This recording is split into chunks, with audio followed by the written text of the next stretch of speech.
Governor of Georgia, his Committee of Escort, and distinguished guests access to the House chamber.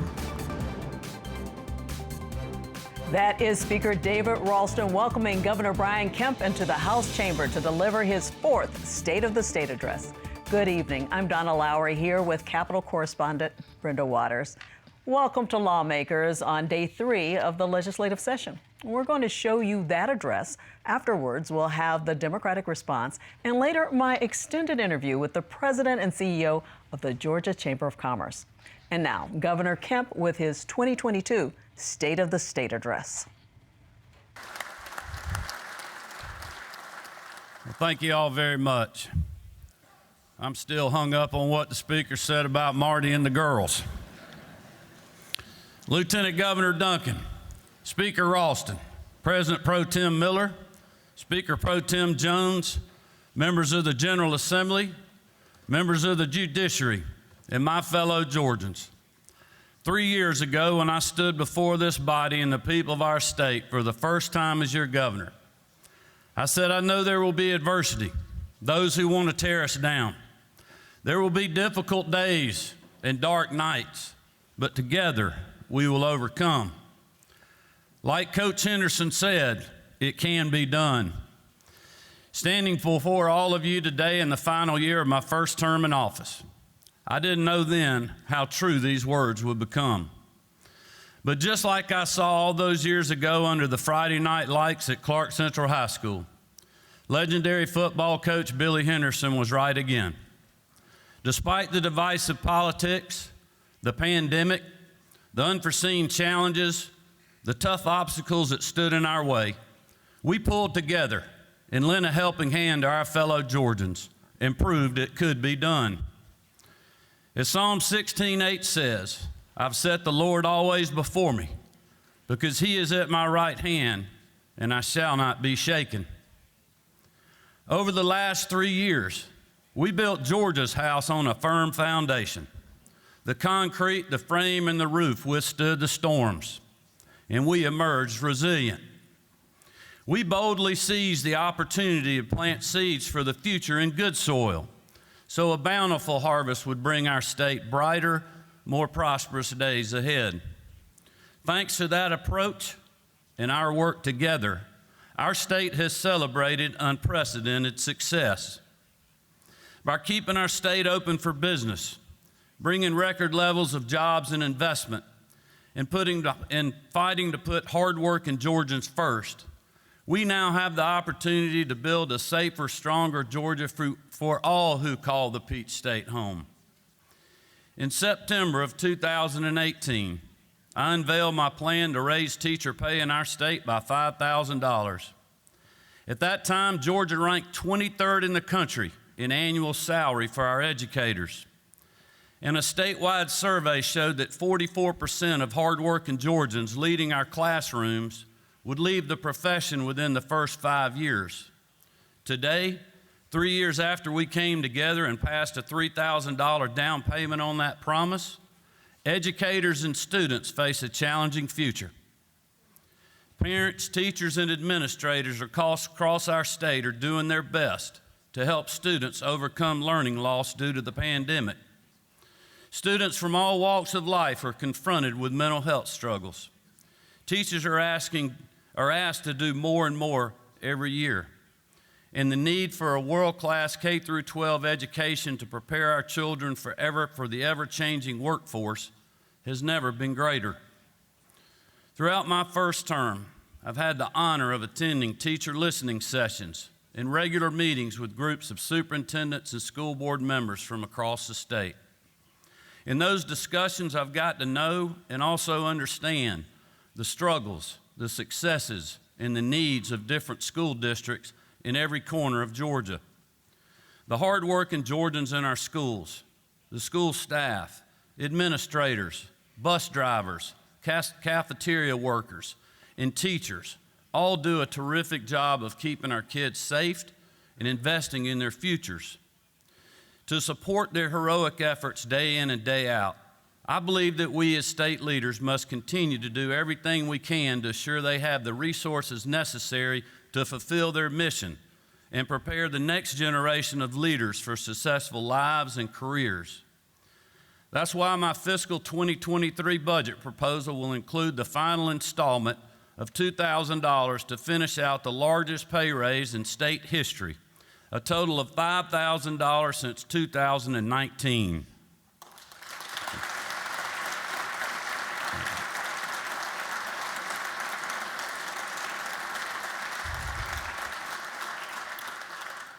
This $2,000 raise will impact K through 12 teachers, assistant teachers, and pre-K teachers, who I think we can all agree have gone above and beyond for their students throughout the pandemic. In addition, my amended fiscal year 2022 budget will recommend a one-time pay supplement of $2,000 for full-time state-funded instructional staff, school support staff, and school administration, and a $1,000 one-time supplement for school bus drivers, nurses, nutrition workers, and part-time employees. Let's all take a moment to thank them for all that they have done for our students and our state.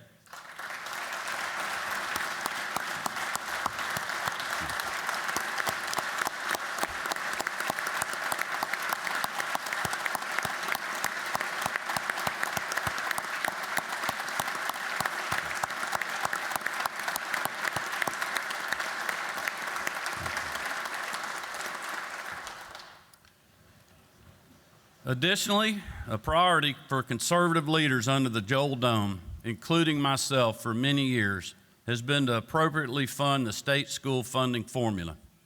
These dollars are sent directly to schools in every corner of Georgia to hire more teachers, reduce class size, and ensure every child receives a quality education. My fiscal year 2023 budget proposal will recommend adding $425 million to fully fund our schools and completely restore all austerity cuts to education funding in our state that were made during the pandemic.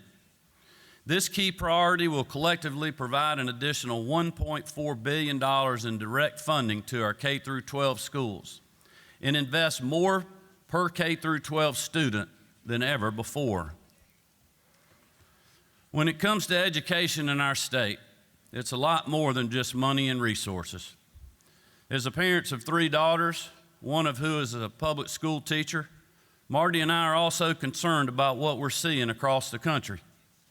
From the classroom to the ball field, there are those who want to divide our kids along political lines, push partisan agendas, and indoctrinate students from all walks of life.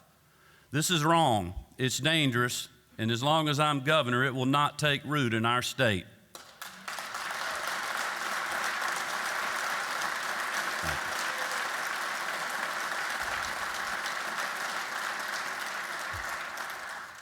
That's why I'm looking forward to working with the members of the General Assembly this legislative session to protect our students from divisive ideologies like critical race theory that pits kids against each other. I also look forward to working with the House and the Senate to pass and sign a parental bill of rights in our education system and other pieces of legislation that I strongly support to ensure fairness in school sports and address obscene materials online and in our school libraries. I believe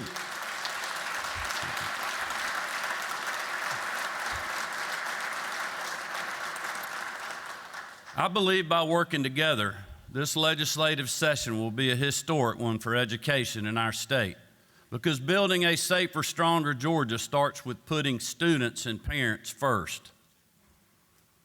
During my campaign for governor, I told Georgians I would focus on bringing an innovative solution to our many health care challenges, not just to expand a one-size-fits-all broken government program. That's why I worked alongside members of this body to craft Georgia-centric solutions through the Patients First Act that would increase access to coverage for our most vulnerable, while also lowering costs for millions of Georgians. Today, we're seeing the benefits of that plan across the state. When I signed the bipartisan Patients First Act in 2019, Georgia had only 4 health insurance carriers offering plans in the individual market.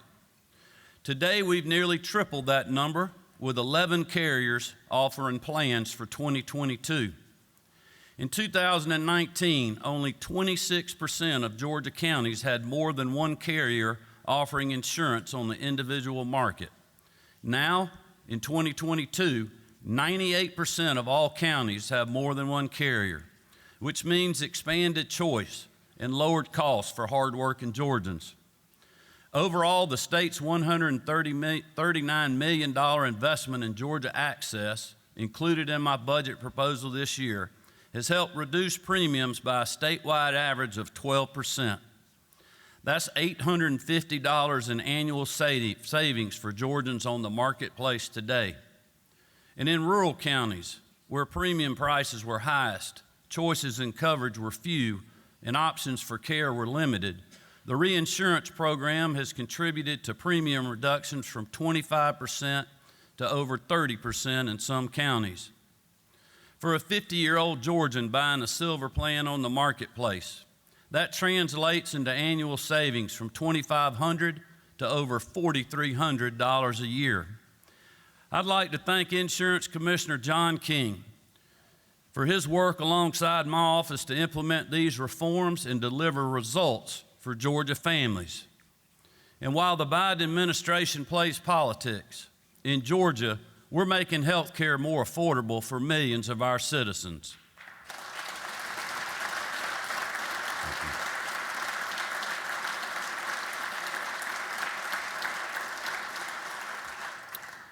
As we lower insurance premiums, it's also vital that we have more doctors for Georgia to see for care. Physicians and nurses are in short supply across the country, but especially in rural Georgia. That's why my budget proposal includes an initial $1 million for the University System of Georgia to expand nursing programs up to 500 students annually over 5 years, and funding for our technical college system to grow their partnership with Allied Health to serve up to 700 additional students annually. My proposal will also invest $2.5 million for 136 residency slots and allocate $1 million to Mercer University to address rural physician shortages. With these key investments, we hope to add 1,300 additional healthcare practitioners in our state. Before I go on, let's pause and take a moment to thank all of our healthcare heroes in Georgia for their tireless dedication and hard work over these last 2 years.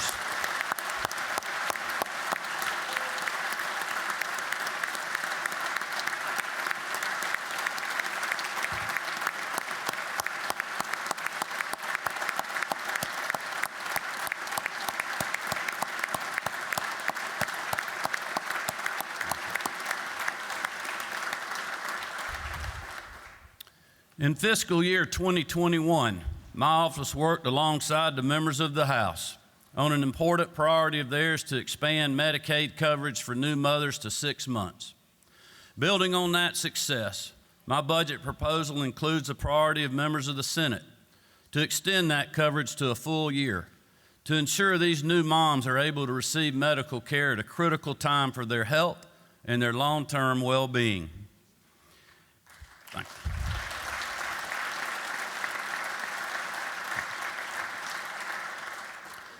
And to continue Georgia's protection and celebration of life at all stages. I believe it's vitally important that we continue to work together to strengthen our state's foster care and adoption systems.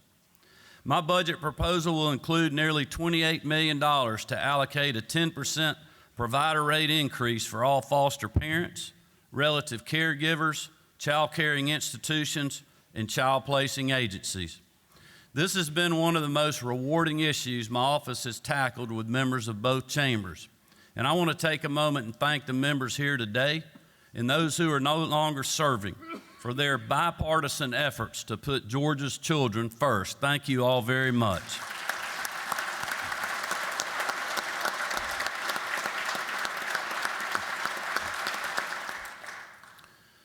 To build a safer, stronger Georgia, we must ensure every Georgian feels safe and secure in their communities. As I announced last week, I believe that starts with fully recognizing the constitutional rights granted to law-abiding Georgians in our founding documents. And I look forward to supporting constitutional carry legislation this session. Together, we made wise investments in public safety over the last 3 years. By creating the Anti-Gang Task Force within the GBI, passing bipartisan human trafficking legislation to hold criminals accountable and support victims, and funding the Crime Suppression Unit, we have shown our state's commitment to reducing crime and ridding our streets of gangs. The Anti-Gang Task Force in particular has been hard at work, and I'm very proud of the brave men and women of the GBI and all they have accomplished under the leadership of Director Vic Reynolds.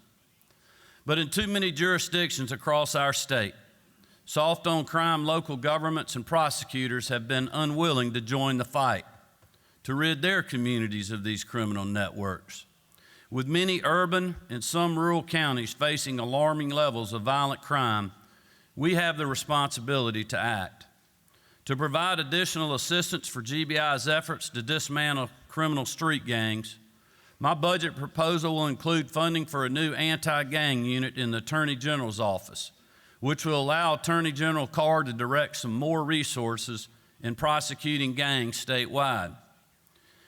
And my office will also be supporting enabling legislation that gives the Attorney General the authority to partner with the GBI and local law enforcement officials in investigating and prosecuting these dangerous criminals.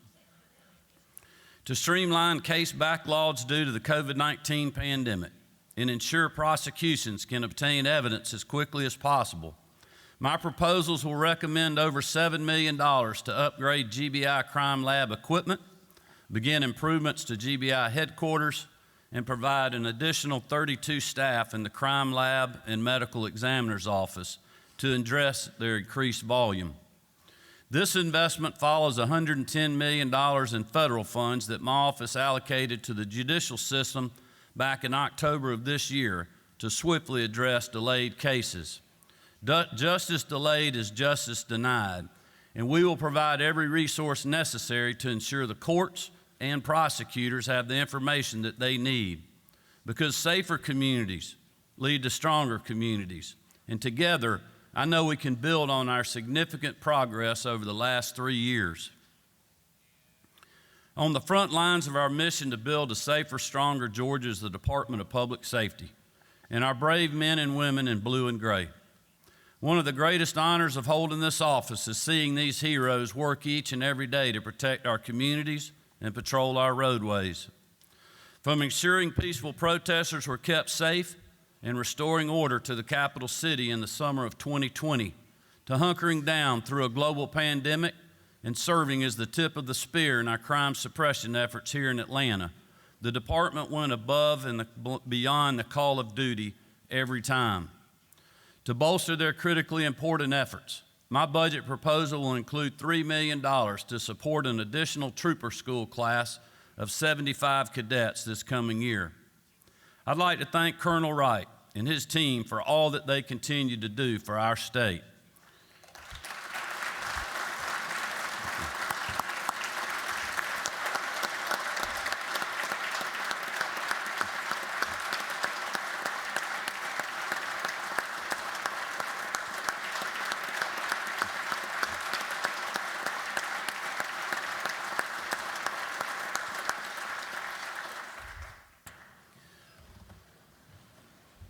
I think most of you in this chamber would agree. It has never been harder to wear the uniform. Unfortunately, in the face of some local government and activist opposition to law enforcement across the country, I believe some hardworking Georgians may be hesitant to enter the workforce wearing blue.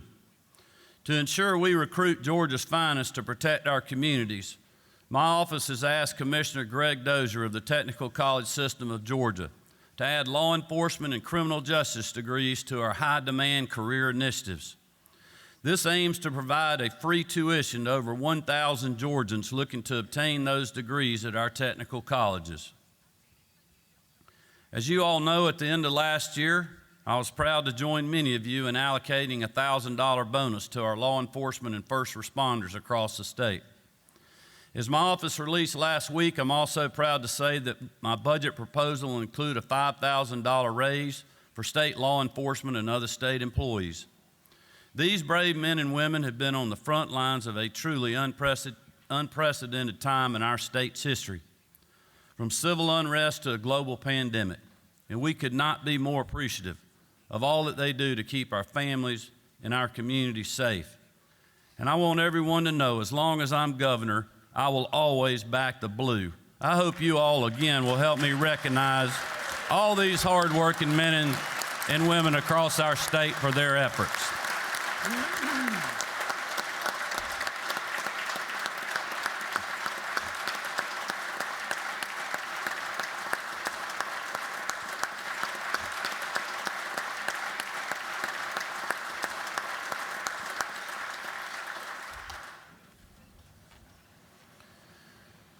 No issue to improve the safety and well-being of Georgians has had more bipartisan support than the top priority of our First Lady. Would you all join me in thanking Marty, the girls, and the Grace Commission for their great work to end human trafficking in our state?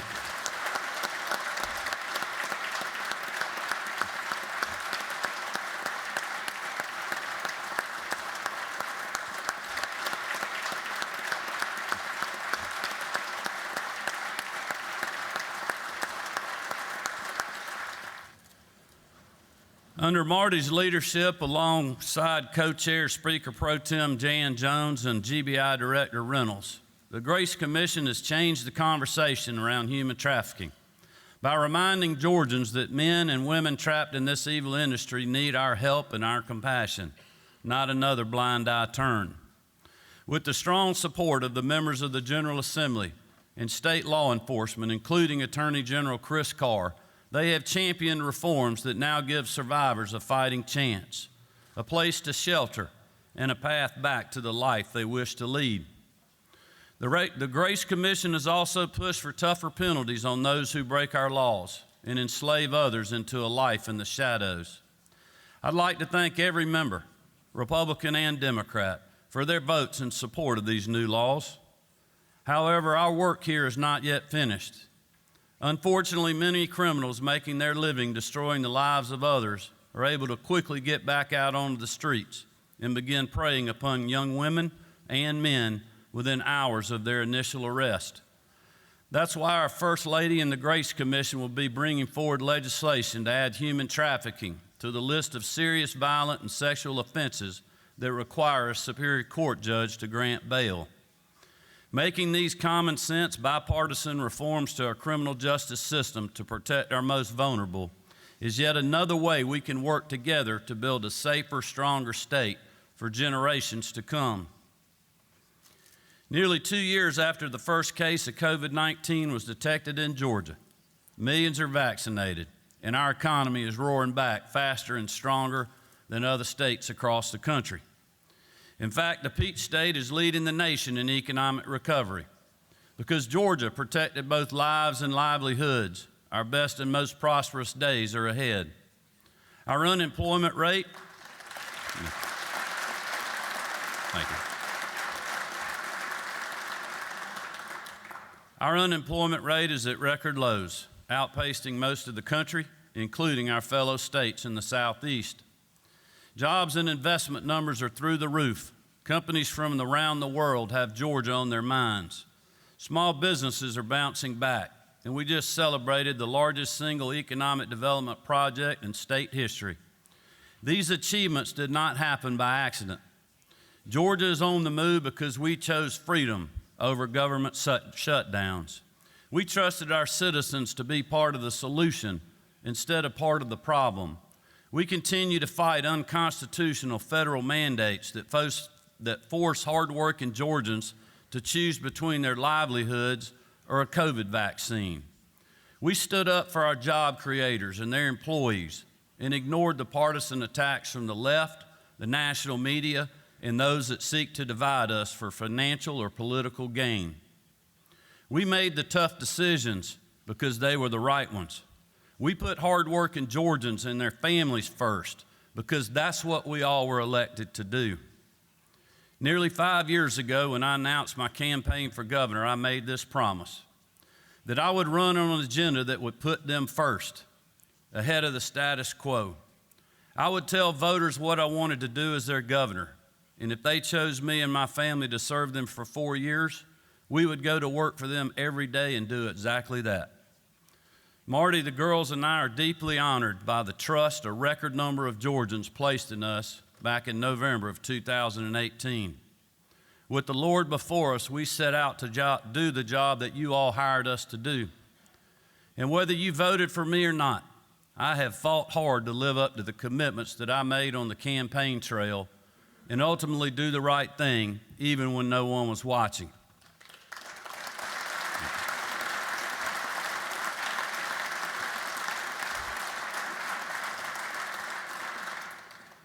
The bold conservative agenda I've outlined over the last few days prioritizes education, health care, and public safety. It invests historic levels of resources in our students and educators, keeps politics out of the classroom, and ensures parents have the final say in their kids' education. It reduces the cost of health insurance for Georgia families, recruits 1,300 new nurses and doctors into communities where they're needed the most, and gives new mothers expanded access to medical care. It incentivizes more Georgians to enter a career in law enforcement, redoubles our efforts to dismantle violent gangs and combat human trafficking, and strengthens Georgians' constitutional rights to protect themselves and their families. It turns promises made into promises kept. The plan for a safer, stronger Georgia puts hardworking Georgians first and ensures our state will continue to be the best place to live, work, and raise a family for generations to come. Over the last 3 years, we've shown what this team can accomplish, even when enormous obstacles have stood in our way. By working together throughout this legislative session, I know it can be done again. So thank you. May God continue to bless you and bless this great state that we are honored to live, work, and raise our families in. Thank you very much.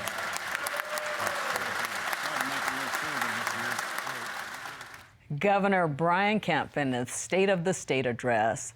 Brenda, what stood out for you and what he talked about? You know, I was thinking the entire time about that Oprah Winfrey show from years ago, and the audience was all teachers. They all got cars. So you get a car, you get a car. So today the governor was saying, you get a raise, you get a raise, you get a raise. He made a lot of promises, a lot of raises, teachers' raises, which is good. Everyone says that's a good thing.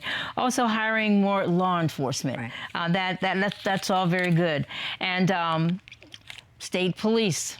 That was all good. Made a lot of promises about what's going to happen should he be elected again. So obviously it's an election year, and I don't know if those promises are going to come to fulfillment. Well, people are pretty happy because we do have this surplus in the budget, and that money will go to good use. The fact that there was money that came in from the federal government during the pandemic allows the state to have this nice surplus. So the money is out there.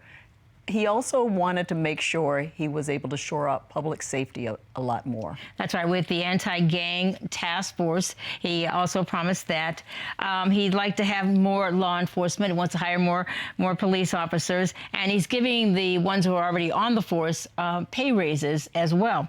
And then also, he wants to add, like I said, he wants to add more state troopers. So a lot of promises during this campaign. Right. Well, we're going to listen to what happens coming up. Those are his priorities, but we're going to find out a little bit about what the Democrats think. So coming up, we heard from the governor. Next on Lawmakers, we'll have the Democratic response from the House Minority Leader. Cigna is a proud partner of Georgia Public Broadcasting and Georgia Lawmakers. Cigna's mission is to improve the health, well-being, and peace of mind of those we serve. More at Cigna.com to learn how you can help support your employees' physical and emotional well-being. Lawmakers is made possible by Georgia Farm Bureau. With over 80 years of helping everyone understand the importance of agriculture in our state. After all, ag is Georgia's #1 industry. Food and fiber production represents over $74 billion in output of Georgia's strong economy. The Georgia Farm Bureau legislative team works to represent producers across Georgia at the state capitol during the session and year-round. Georgia Farm Bureau, the voice of Georgia farmers. Georgia Humanities, connecting people and communities across Georgia to encourage conversation, education, and understanding. Find out more at www.georgiahumanities.org. Welcome back to Lawmakers on GPB. I'm Donna Lowry.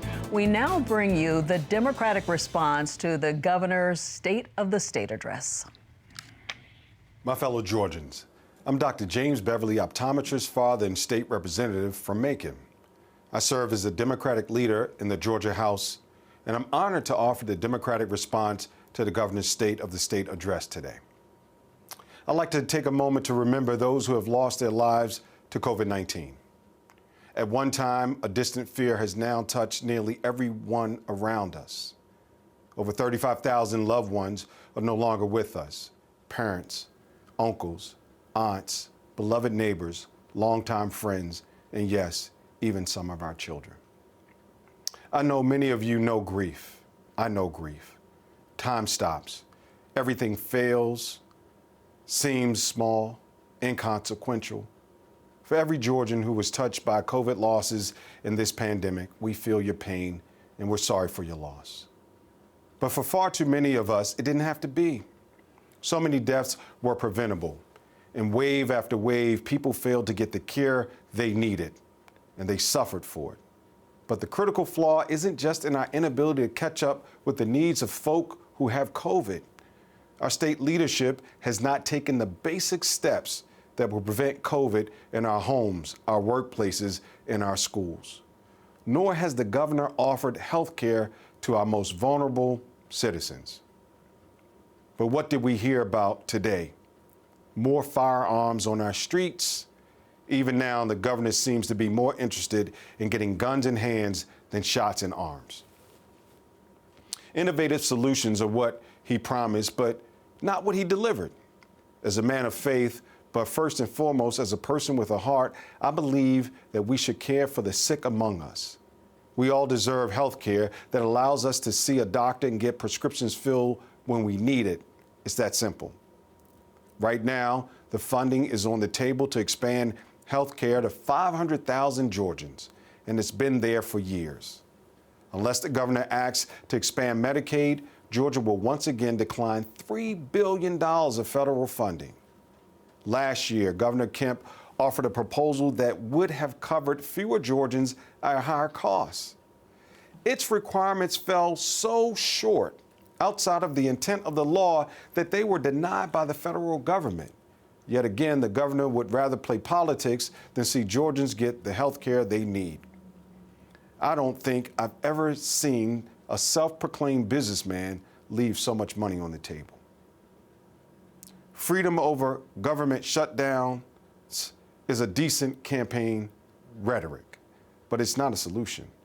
Those Georgians fortunate enough to avoid the COVID-19 virus have still seen its unprecedented impact on our economy. Hardworking people who lost their jobs through no fault of their own were abandoned by Governor Kemp and Labor Commissioner Mark Butler, as unemployment checks continue to get lost in a failed system, a system created by the Kemp administration.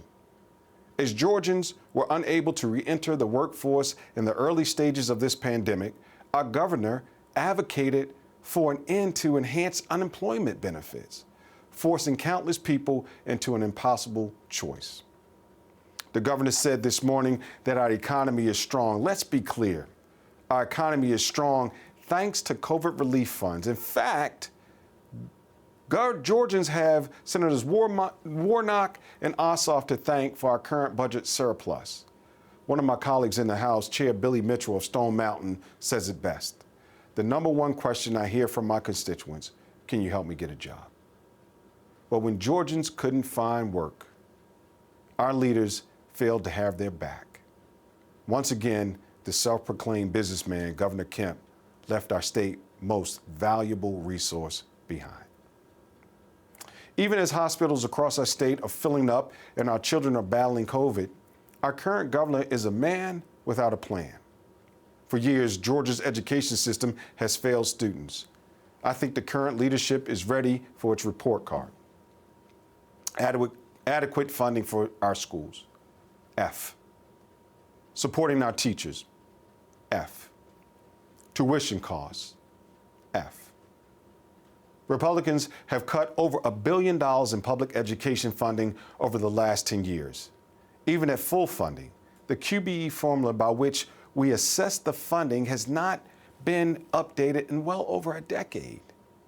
We appreciate the governor's willingness to finally deliver teachers a much-needed pay raise in an election year.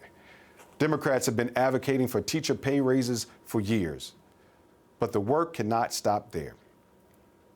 At a minimum, we have to fundamentally revamp our QBE formula to adequately fund public education and get teachers the support they deserve. It's clear that the governor's education program has failed us, and change is needed now. But instead of talking and taking on these issues, the majority party has chosen to focus on banning books and censoring teachers. Let's get serious, folks. We can't afford to fall short for another session. College costs, too, have continued to rise over the last decade, increasing the barriers to a higher education as we fail to fully fund and preserve the existence of hope and additional needs-based scholarships. This morning, the governor touted the expected $2 to $3 billion surplus we're likely to find when we begin to write this year's budget. This extra funding presents us with a choice. Do we continue to pretend that Georgia doesn't have the resources to take care of its most vulnerable? Or do we stand up and say, enough is enough? No more schools with outdated textbooks. No more choosing between a meal on the table and prescriptions to stay alive. We have the resources to be better. It's time to act. This year, the legislature can fully expand Medicaid, multiply our investment in rural broadband tenfold, double the rural hospital tax credit for this year, double our investment in sickle cell research, and fund tuition-free technical college for 5 years. And for less than half of the $1.6 billion that the governor would rather not spend. Not to mention our overflowing rainy day fund, which could be put towards rethinking how we fund our schools. Instead of stockpiling Georgia's tax dollars in an account they'll never see benefits from. Even beyond the surprise surge in funds, the budget is already there to do a lot of good. Millions of dollars allocated for rental assistance and rural broadband simply need to be deployed.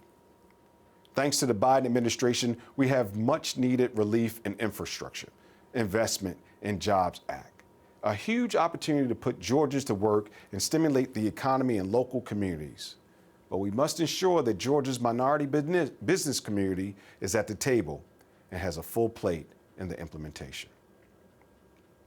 It is clear that we have much to do as elected leaders of this great state. The issues facing Georgia today are not small. They require strong leadership. And this morning, you had an opportunity to hear from our current governor.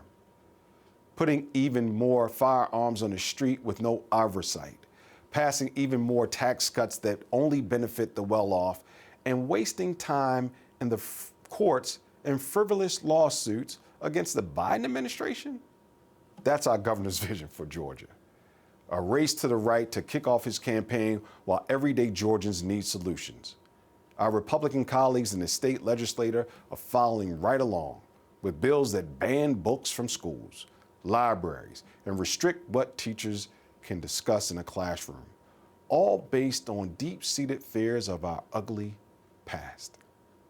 Not to mention the majority's recently passed map that undermines the representation of Georgia voters everywhere. For those that will follow along with our legislative session from home, know this. While Republicans continue to propose stunt legislation for a chance to appear on TV, Democrats are the grown-ups in the room. Georgia Democrats are focused on ensuring opportunity for all Georgians, regardless of zip code, background, or access to power. That's why Democrats are putting forward solutions on issues that all Georgians can agree upon. Tuition-free technical college, common sense gun laws, investing in students at record levels, and working towards a less divided future. That's what a One Georgia agenda looks like. As we enter a new year, I have great hope for what lies ahead. There's far more that unites us than divides us. I hear it from my neighbors in Middle Georgia all the time. Farmers, bankers, gig workers. People really don't care what party you're in. They want to see how you can deliver for them. Why are we stuck on old fights of the past when we could be looking to the economy of our future? Now listen, attracting electric car manufacturing is a great start, but it's just the beginning, and it needs to be. Georgia could be the global hub for cryptocurrency, for DAOs, for growth of the Web 3.0. Our state needs to be looking ahead, not behind. But the governor has led us backwards with years of timid leadership, unable to take on the big challenges we face. The political tides are changing. The 2022 campaign season will remind us of the work it will take to bring us together, but we cannot afford to continue to propose more of the same. The challenges I have laid out for you don't come with easy solutions, but that does not mean they are not worth solving. This is how we build a stronger Georgia, with bold leadership that stares this moment in the eye and refuses to flinch. This is how we work towards one Georgia. Thank you, and God bless our great state of Georgia. House Minority Leader James Beverly with the Democratic response to the State of the State address. And Brenda, certainly a different set of priorities when Absolutely. we focus on health care. And we know that there was a press conference, a joint press conference of the Democratic caucus right after the speech. And you were there. I was there. That. And you know that the governor also talked about allotting money to Mercer University for nursing programs. Well, the folks who met after his speech, the Democratic caucus, said, you know, that isn't helping folks right now. That's later. I guess a nursing program is probably 4 years, and people need help now. As a matter of fact, Senator Gloria Butler said to me she heard a speech that was all about politics and very little about helping people now. And in terms of the surplus money that the governor has that he wants to use to give raises and give tax refunds to folks, and she said, you know, I can think of a billion reasons where that could be used. And she said at the top of her list would be expanding Medicaid, because COVID taught us that people don't have medical care.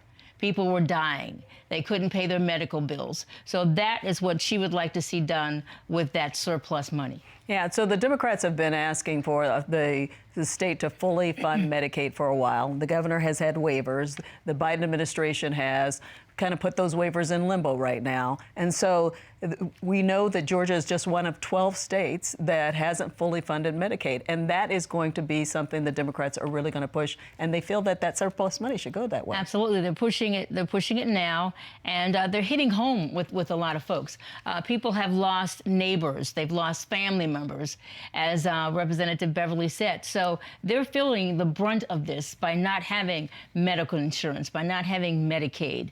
So they're suffering because of COVID. And they were probably suffering prior to COVID 3 years ago. Okay, so the Democrats focused on health care. The other thing was jobs and where people are in terms of unemployment insurance in particular.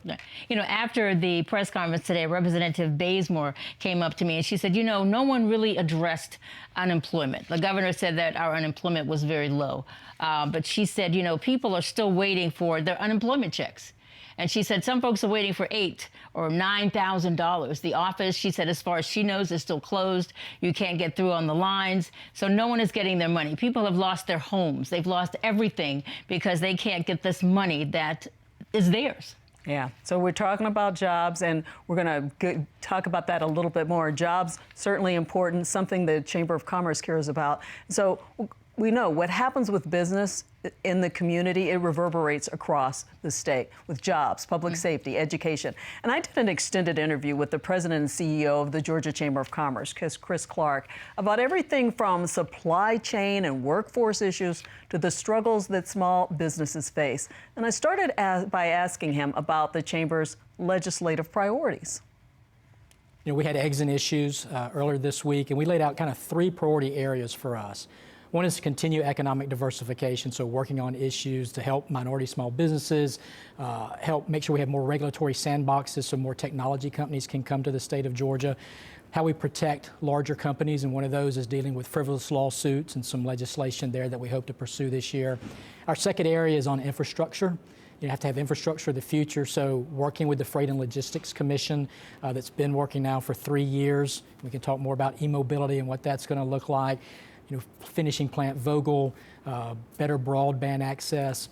And then the third area is the one that's the most important to our members, and that's winning the war for talent. What are we going to do to bring more people into the workforce from all over the country, all over the world, to address these labor shortages? And so those are kind of our 3 critical buckets for this year, and then we'll be involved in other legislation as well. Yeah, so let's dig into those a little bit, and beginning with what you talked about in terms of infrastructure, Sure. In particular dealing with the supply chain issues right now. Right. I know that has to be a big concern for you. It has been a big concern, but I want to give credit where it's due. And I want to give credit to the Georgia Ports Authority, to our congressional delegation, to the governor, who invested about $8 million more to open these pop-up yards around the state, which are getting more of these products off the ship. At one point we had almost 15 ships anchored off the port of Savannah out in the river trying to get in. We're down to about 6 or 7 ships now, and we're moving those products better. So we do feel better about the supply chain, but I think it's pointed a critical issue for us that long term, it doesn't make sense to have 3-mile trains, right? We ought to be able to double deck. We ought to be able to invest in more rail in Georgia. We're going to continue to have a shortage of labor for truck drivers. So what are we going to do there? How can we use technology to benefit that? And so all those conversations are ongoing, but this task force that the General Assembly has had for the last 3 years have looked at the fact that, within 6 months of COVID, we saw e-commerce grow by 10 years worth of growth. I had someone the other day tell me it's the curbification economy. We're going to have more things delivered to our house or to our apartments or our business, and so you need more curbs. And what does the infrastructure look like? And so we know in Georgia we're going to need about $1.5 billion to $2 billion a year for the next 30 years just to fix the rails, fix the ports, add some more road capacity. I don't know that bill will come up this year, but we're going to do a lot of work to have that discussion and to start that dialogue this year. And part of that is hurting you when it comes to new businesses starting, right? If you don't get a handle on it. Absolutely. I mean, one of the things, I worked for Sonny Perdue years ago, and he always referred to Georgia as the corner store. We were so strategically located directly south of Chicago with all this rail coming through with the ports of Savannah and Hartsville. We're at a prime location. It's one of the reasons so many businesses want to come here. But those businesses want to know that we have a plan. They want to know, yes, we've got this issue, but we're going to deal with it. And we're not seeing other states do this. So I'm proud that we saw the issue ahead of time. We've been working on it. And luckily, the ports of Savannah and Brunswick are so innovative. Hartsfield is so innovative. Our inland ports, they announced yesterday a potential new inland port in Georgia. And so that whole infrastructure is critical for the long-term economic prosperity of the state. Let's talk about the workforce issues, experiencing it nationwide, where just finding the people to work is a problem, and we've had the Great Resignation. Right. So what are some of the things you can do? So we just released a report called Winning the War for Talent, and I think that's what's unique. Everyone in the country has the same issue, but in Georgia, we're going to have a plan to address it. But here's where we need to kind of a starting point. This isn't a short-term issue. It's not something that just happened yesterday. Pre-COVID, we knew that for every 3 job openings in Georgia, there was only 1 person looking for work. Now, during COVID, obviously, that changed a lot. But as we came out of the 4th quarter of 2021, we were back to those same numbers. I had 331,000 job openings in Georgia, but only 118,000 people on unemployment. So we're back to that 3 to 1. So yes, there are short-term things that we can do. Businesses are raising wages, they're raising benefits, improving hybrid work schedules. But long-term, we're going to have a multi-pronged approach, and that's what we've released in this report. Recommendations for business, recommendations for communities, and recommendations for the General Assembly. Some of those we can do today, some of them are going to take some time. Can you mention the ones with the General Assembly in particular? Sure. Well, first of all, I think we've got to get rid of some of the barriers to help men and women get back into the workforce, particularly those that have been previously incarcerated. So when we talk about expungement, when we talk about criminal justice reform, 38% of all Georgians have a criminal background. It's a tremendous number. Now, not all felonies, but they have a record. Maybe it's a speeding ticket, they've done something. And so we got to make a better job, make sure that those men and women know we want you in the workforce. We also have a lot of men and women in Georgia that have disabilities that could be working today if businesses and government work together to find out how to incentivize their employment, their training, because obviously there might be additional concerns there, but we think that's a workforce. And then we are very supportive of Speaker Ralston's efforts to deal with mental health. That's a tremendous issue. A recent survey said that 53% of all women in the workplace have identified mental health issues post-COVID, 46% of all men.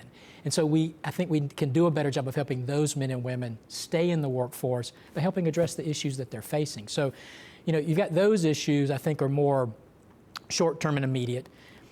We also need to work at the federal level to fix our federal immigration system. We've got farmers that have crops in the field because we don't have the regular immigrant visa teams that come through.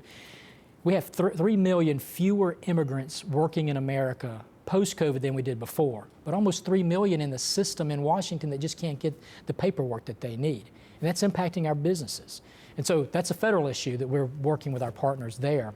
And then lastly, I think more long-term, we've got to do a better job of aligning our career pathways with what the actual jobs of the future are.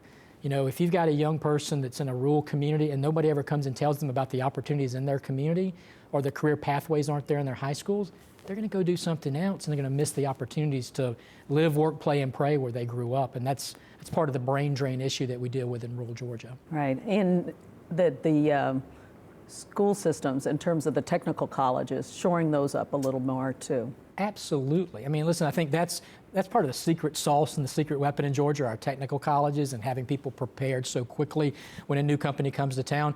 But there are new skills that you're going to need for jobs of the future. Our high schools are going to have to change how we deliver skills. It used to be, at least when I graduated college, it's like, oh, well, you got this master's degree, you're good for the rest of your life. You're as smart as you're ever going to be. And then we got to a point where you needed to update your skills about every 7 years. Well, today you need to update your skills annually, every year. And what we see in the future, you'll probably need to update your skills every 6 months. And so our system's not built for that. I've got faith and confidence in our universities and technical colleges to get there, but that's going to take a big long-term discussion and dialogue in this state. Let's talk about small businesses in terms of any issues that the legislature can deal with to help them, because they're really suffering. Right. Our economy's come back strong and resilient, but you still have particularly minority businesses that are suffering. But let me give you a couple of statistics to put this in perspective. Georgia's number 2 in the nation for women-owned business startups, number 7 for minority-owned startups. Hispanic businesses last year in Georgia grew 73%. African-American businesses grew by 40%, Asian-American by 25%. So if you look at the small business infrastructure in Georgia, it's robust. People are creating jobs. The problem is that those same minority companies have a higher failure rate. And what we've identified through lots of work and research is a lot of it comes down to financial support and capital. And so how do we help get better grant funding? How do we help get those men and women better banked? And we do have a lot of our banks that are trying to engage there. What's the social capital? How to connect them to bigger networks, more minority supplier opportunities. We think that there's some opportunity there at the General Assembly. And then lastly is this idea of improving intellectual capital, right? If 50% of our workforce are going to be gig workers or entrepreneurs, we need to give them different training in high school and college than they're getting today. Every one of our HBCUs, every one of our regional universities in Georgia ought to be training every student on how to be their own boss one day. And we're not there yet. And so I think that's a huge opportunity, and I think that's where the General Assembly could really move the needle long term. We need, yes, I want to keep attracting new businesses to Georgia. I want our guys to be starting their own new, the next Microsoft, the next Amazon, the next Home Depot. Those young men and women are here. We just need to give them the infrastructure to do that. Georgia Chamber of Commerce President Chris Clark. And Brenda, he talked about jobs and the fact that a lot of businesses are still struggling to fill those workforce issues. They're still having a problem. The governor didn't deal with that, but the Democrats did, right? Absolutely. Senator Gloria Butler did. She said, again, some of that surplus money could be used to raise the minimum wage here in Georgia. She said to $15 an hour. And we were just talking, while doing the break here, that the minimum wage here is $5.15. So that's why small businesses are struggling. They can't get anyone to come in for $5.15, but then there's the other side of the coin where they probably could not afford to pay $15 an hour to get someone to come in to work for them. So it's a vicious cycle. Yeah, it looks like this Chamber of Commerce, at least, hopes that somebody will come up with some legislation during the session that might address some of those issues. Absolutely. And trying to get more people into the workforce. Okay. And so, and anything else that, what did you think of it? This is your second State of the State address. What did you think this big day? I think I was more impressed last year than this year. This year, it seemed like a campaign, kind of a campaign speech for the governor. And I guess in essence, it was. He is running for re-election. So it seemed more like a campaign speech for me. So, right. Yeah, well, we're going to see a lot of that coming up in the next few months. Yeah, absolutely. Thank you, Brenda, for being Donna, here. for having me. It's nice not to talk to you from far away for a change. So, and thank you for joining us for Lawmakers Tonight. The General Assembly returns tomorrow for day 4 of the session before taking next week off for budget hearings. So look for lawmakers in a Capitol report tomorrow at the end of the PBS NewsHour with Judy Woodruff. And you can join the conversation on Facebook and Twitter by going to GPB News and using the hashtag GPB Lawmakers. And you can feed your political appetite throughout the day on our politics page, gpb.org/politics. Tune in to Political Rewind, hosted by Bill Naggett tomorrow morning at 9 a.m. Have a good evening.